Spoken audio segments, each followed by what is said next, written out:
जय गुरुदेव। और दोस्तों, मेरे चैनल सिद्ध सावर मंत्र में आपका एक बार फिर से हार्दिक स्वागत है। और देखिए, आज मैं आपके लिए थोड़ा इम्पॉर्टेंट वीडियो लेकर के आया हूँ जो कि अप्सरा साधना के संबंध में ही है।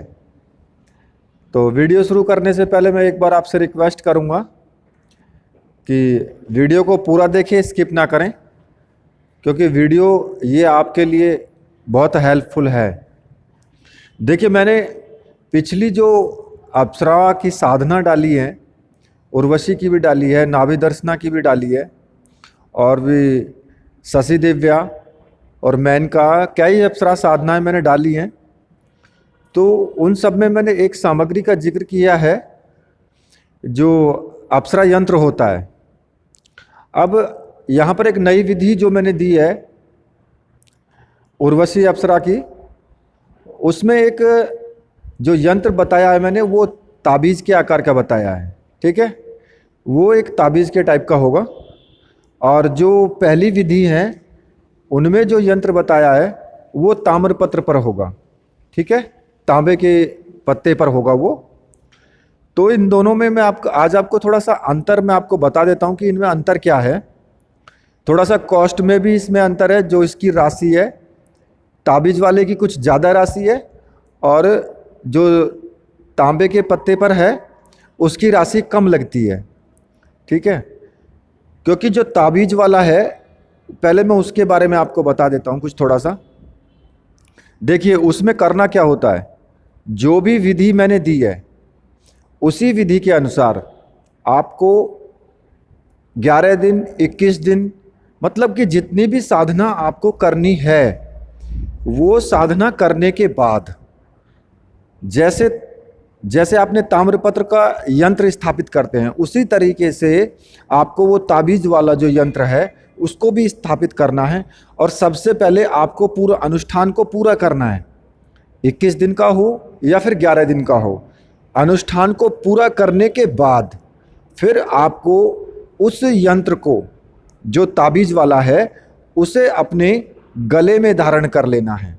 या तो लाल रंग के धागे में डाल करके गले में धारण कर लें, या फिर गुलाबी रंग के धागे में डाल करके गले में धारण कर लें। ठीक है, इसका ये फायदा होता है कि ये यंत्र पहले से ही प्राण प्रतिष्ठित होता है। पहली बात तो ये है, इसको पहले से ही प्राण प्रतिष्ठित किया जाता है, और इसके अंदर अप्सरा का जो यंत्र होता है वो पूर्ण रूप से समाहित होती है। और फिर उसके बाद आप इसको गले में धारण कर लेते हैं। अगर गले में धारण कर लेते हैं तो आपको पहली बात तो ये कि जहाँ भी आप जाएंगे, मान लिया कई बार ऐसा होता है कि हमें टाइम नहीं होता कि भाई ज़्यादा दिन की हम साधना लगातार कर सकें, और अगर तांबे के पत्र पर है तो फिर वो उसी जगह पर जहाँ पर स्थापित किया है वहीं पर साधना करनी पड़ती है। अगर ताबीज़ में है तो फिर जब वो हमारे यंत्र हमारे गले में रहेगा, माला हमारे हाथ में रहेगी। मतलब कि हम कहीं पर भी जाएंगे और अपने विधि के अनुसार 5 माला डेली या 11 माला डेली आप जाप करते रहो, तो अप्सरा ऑटोमेटिक ही आपके सामने प्रत्यक्ष होना स्टार्ट हो जाएगी। और इस यंत्र की खासियत एक ये भी है कि आप जाप ना भी करें तो भी आपको अनुभव होंगे इसके।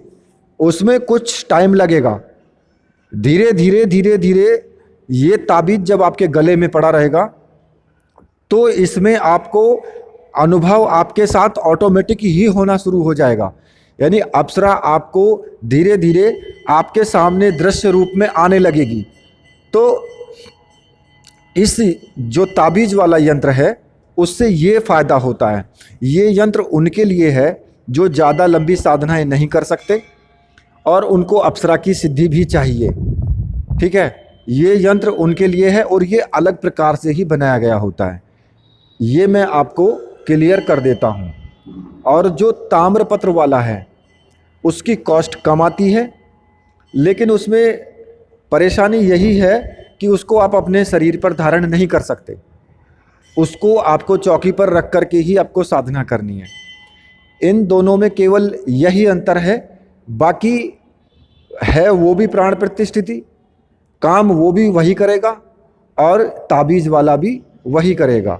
फ़र्क इतना है दोनों में कि ताबीज वाले में आपको मंत्र जाप भी करने की आवश्यकता नहीं है इतनी। पहले एक अनुष्ठान करें बस, और उसके बाद गले में धारण कर लें।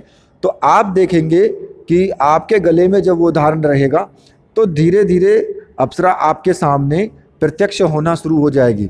रात में जब आप सोओगे तब भी आपको अलग अलग तरह के अनुभव होंगे। लेकिन ये जो कार्य होगा ये कुछ दिन बीतने के बाद होगा आपके साथ। ऐसा नहीं है कि आज आपने गले में धारण कर लिया तो आज से ही स्टार्ट हो गया।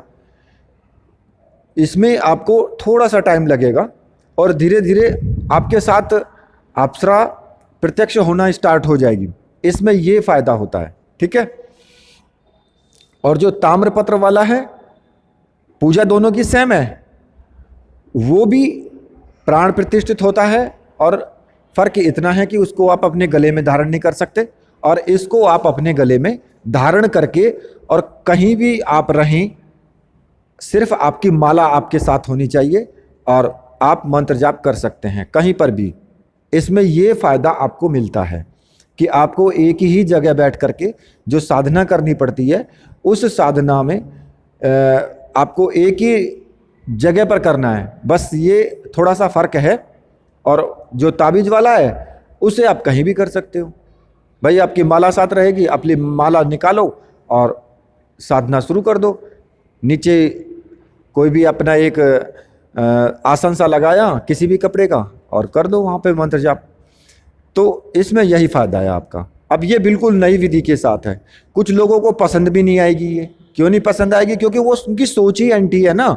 जब उनकी सोच एंटी है तो उनको पसंद नहीं आएगी। वो उसमें तब भी जो है कुछ ना कुछ निकालेंगे कमी। तो बाकी उनका कमी निकालने का काम है, उनको कमी निकालने दो।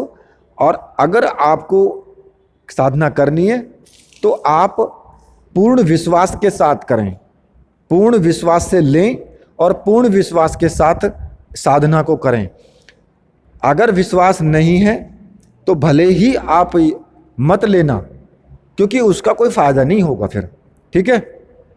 अगर विश्वास है तो लें, और ये गारंटी है कि अगर आप इसका पैसा मेरे पास भेजते हैं तो फिर आपको आपके पते पर ज़रूर आपको कोरियर मिलेगा। ये 100% है, सत्य है ये, ठीक है। तो इन दोनों के बारे में मैंने आपको जो बताया है फ़र्क, वो मैंने आपको बता दिया है। फ़र्क सिर्फ इतना ही है। और जो भी मेरे पास ऑर्डर करें वो मुझे लिख कर के भेज दें कि मुझे ताबीज वाला चाहिए या फिर ताम्रपत्र वाला चाहिए, तो मैं उसको उसी हिसाब से उसकी राशि बताऊं फिर, ठीक है। तो मैं इस वीडियो को यहीं पर समाप्त करता हूं। और जिन भाइयों को वीडियो पसंद आई है वो प्लीज़ वीडियो को लाइक कीजिए, चैनल को सब्सक्राइब कीजिए और मेरे साथ बोलिए वीर बजरंगबली हनुमान जी महाराज की जय। बोलिए मेरे परमहंस गुरुदेव की जय।